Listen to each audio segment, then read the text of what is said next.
Hai, sahabat-sahabat Dinarji. Kita masih ngobrol tentang VUCA di Power Tips ya. VUCA adalah volatility, uncertainty, complexity, ambiguity. Kemarin sudah kita bahas banyak di episode sebelumnya. Sekarang mau kita bahas satu-satu sih. Ya, kali ini masih bersama dengan Joko Murjono. Selamat datang di Power Tips, Pak Joko. Selamat datang juga Daniel di Power Tips. Ini tuan rumahnya siapa sih sebenarnya? Oh, kita selamat datang. Selamat datang. Pak, volatility. Yang saya tahu kan si volatility ini adalah perubahan yang tidak terduga, unpredictable, perubahan secara cepat gitu. Ya. Betul begitu nggak sih? Benar, pasti udah Google tadi kan? Jelas. Kan kita sudah briefing tadi sebelumnya. Ya, soalnya perubahan yang volatile itu kan basically sesuatu yang berubah cepat dan nggak diduga-duga, tahu-tahu datang aja gitu. Nah, hasil googlingan saya adalah cara mengatasinya dengan vision. Visi, katanya sih begitu. Dinarji, bagaimana caranya untuk mengatasi volatility yang katanya dengan vision? Well, kembali semua leaders ya istilahnya pasti ini kata umum ya, vision. Visi. Setiap perusahaan kalau ditanya visi misinya apa gitu, vision missionnya apa, pasti ada. Ya. Visi itu bagi kita kalau kita taruh di bahasanya Biseidu itu ibaratnya kayak kita bisa lihat titiknya, poinnya, kita mau kemana? Oh, tujuannya. Tujuannya. Oke. Jadi kalau di bahasa Biseidu itu kayak semangat karena bisa ngelihat tujuannya akhirnya tuh mau kemana. Nanti kita mau berakhir di mana. So, kata semangat itu keluar, passion itu keluar. Karena memang yang namanya visi kan harus menginspirasi. Gitu kan. Pada saat dibuat, ya itu memang harus selalu lebih ini loh strategiknya ke sana. Nah, tadi volatile dibilang kan perubahannya cepat dan tidak terduga. Tidak terduga. Apakah kita bisa strategis menuju ke sana? Maksudnya? Jadi kalau kita strategik itu artinya kan kita sudah plan. Oh, di sini nanti gini, di sini gini, di sini gini, di sini gini. Kalau situasinya volatile, kita nggak bisa bermain di ranah strategik mindset-nya kita. Kita harus bermain di tactical. Tapi tetap kita lihat kita mau ke arah situ tuh. Kita mau ke lighthouse itu. Jadi yang saya tangkap adalah untuk mengatasi volatility ini, satu punya tujuan dulu, ada tujuannya, ya menentukan tujuan dan juga bagaimana cara menuju ke sananya. Itu dua hal yang berbeda. Itu dua hal yang berbeda karena visi misi kalau cuman disebutkan, dituliskan, ya sudah jadi kata-kata yang bagus. Yang penting kan action-nya. Ada tindakannya. Nah, pada saat kita action itu tidak bisa terlalu strategis dalam situasi volatility. Jadi kita harus lebih taktikal. Kita harus bisa lebih banyak mendengarkan pendapat orang lain dan kita sendiri juga harus punya pendapat gitu karena kita tahu kita mau kemana.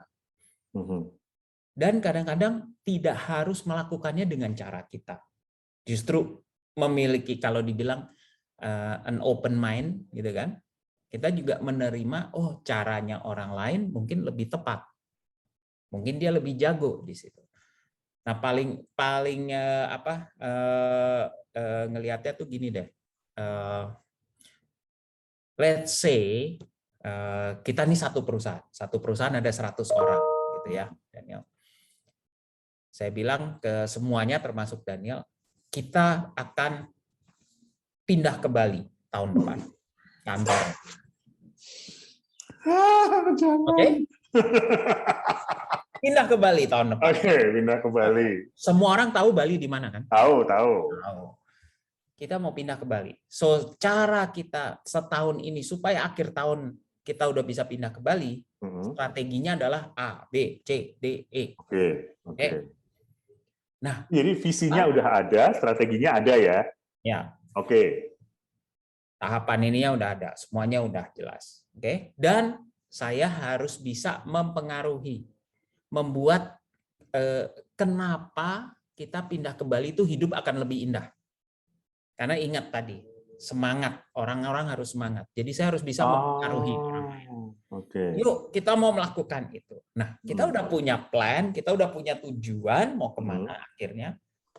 Tahu-tahu terjadilah yang namanya volatility itu. COVID datang, exchange rate kita jatuh, gitu. Ya, pendapatan menurun banyak, gitu. Segala macam bisa berubah dan tidak terduga pada saat kita melakukan planning kita mau pindah ke Bali. Ya. So artinya kan kita bisa pegang plan kita terus, ya kan? Cuman on the way ke situ tidak bisa pakai mindset strategik. Kita harus tactical. Gimana nih caranya? Gimana nih caranya? Gimana ininya? Supaya akhir tahun kita satu kantor 100 orang bisa pindah ke Bali. Oke. Tadi disebutkan tidak harus menggunakan cara si leadernya. Berarti apa yang harus dilakukan ketika tactical itu terjadi? Leadernya harus banyak mendengarkan pendapatnya orang lain, idenya orang lain, dan juga setelah mendengarkan pendapatnya itu juga memberikan semacam kebebasan ruang bagi orang-orang lain di timnya untuk melakukan dengan caranya mereka. Jadi nggak dipegang terus harus caranya gini, di istilahnya dog watching gitu. Nah ini sesuatu yang kita harus sadar. Antara seringkali suka juga ada pertanyaan kayak gini, berarti kalau situasinya volatile percuma dong kita set visi. Enggak, tetap kita harus punya visi. Justru itu paling penting. Ibaratnya kalau hidupnya nggak ada tujuan, susah ya gitu ya. Betul. Oke, jadi menghadapi situasi yang volatile, yang berubah cepat, tidak terduga, satu, miliki visi dulu, jelas nih tujuannya mau kemana, dalam mencapainya ini yang dibutuhkan fleksibilitas, mendengarkan pendapat dari timnya, dan juga memberikan ruang ya untuk mereka berpendapat dan juga melakukan cara-caranya untuk sampai ke tujuan yang sama. That's the point. Iya. Seperti yang Daniel juga tahu, ke Bali bisa naik kapal laut, bisa naik mobil atau bus, bisa naik pesawat, bisa jalan kaki, bisa nggak? Bisa. Nah, nyampe kapan nggak tahu kan? Tapi sampai karena tujuannya jelas. Iya, dan itulah yang kita harus bisa istilahnya lebih taktikal gitu. Jadi tetap tujuannya dipegang, cara mencapai ke sananya, karena situasinya volatile, kita harus bisa adaptasi. Oke, baiklah. Sudah ya Pak? Jelas dulu ya, Pak? Apa? Jelas nggak? Jelas. Kali ini jelas. Ya, V aja dulu ya, UCA-nya besok lagi ya. Oke, kalau kan juga jelas juga untuk Anda, sahabat-sahabat Dinarji, saya pamit di sini. Sampai jumpa.